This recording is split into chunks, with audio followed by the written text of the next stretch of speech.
news. Let's hop across the desk now where Oliver Farry joins us once again to take us through the international papers. And once again, Ollie, it's the Panama leaks that has been dominating the front pages. That's right, and it's got a real international flavour. 107 news outlets in 76 countries have been involved in searching through the immense amount of data that was handed by an anonymous source, presumably at the Panamanian law firm Mossack Fonseca, to the German daily Süddeutsche Zeitung, who then decided to bring on board the International Consortium of Investigative Journalists.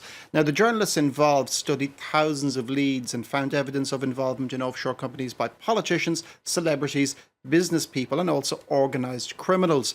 Now, 140 political figures are named in the initial reports. Some are directly implicated, others by association. One of those, the latter ones, is Vladimir Putin. The Guardian details how a network of secret offshore deals and vast loans worth €2 billion has led a trail to Russia's president.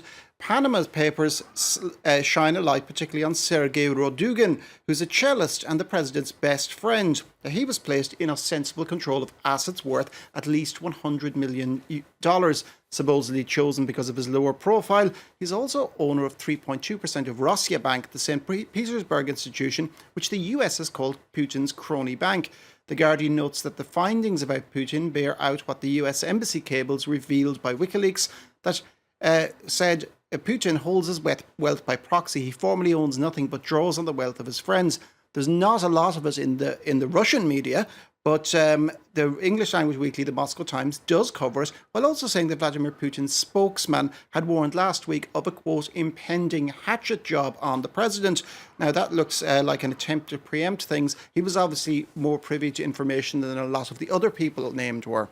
Well, another leader who has been having trouble is the Icelandic Prime Minister, who was also named as owning an offshore shell company. Yes, Sigmundur David Gunnlaugsson is the man in question. The Icelandic daily Fréttablaðið asks on his front page today, now, what now, Sigmundur? While noting underneath that the Prime Minister is at the heart of the world's biggest ever data leak because of his connection to the offshore company Wintris.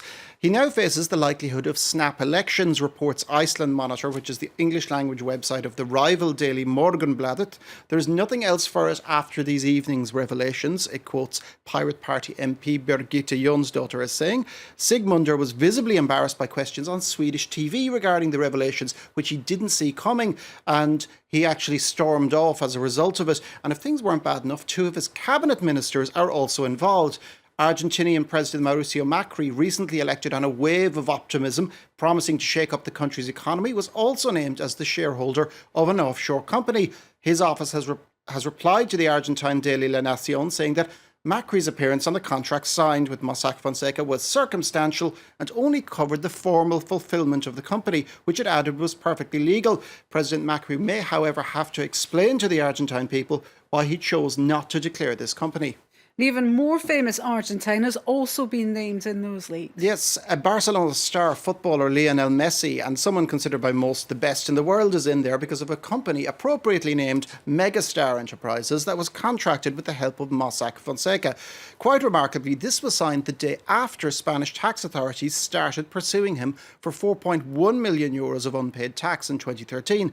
The authorities alleged that the star and his father Jorge had used 10 companies located in different countries to conceal his money. The Spanish business website El Confidencial says that Messi is on course for a career as a fraudster to match his sporting one.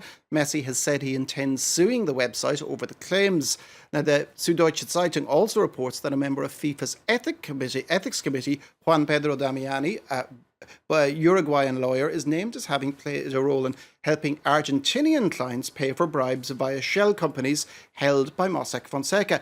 Now, it's not so unusual for FIFA to be mired in scandal at this point, but it is unusual for its ethics committee to be forced to investigate one of its own members. Well, so we're seeing the scandal touching everybody from politicians to sports stars to FIFA once again having its name dragged through the mud. Lots more on that story, of course.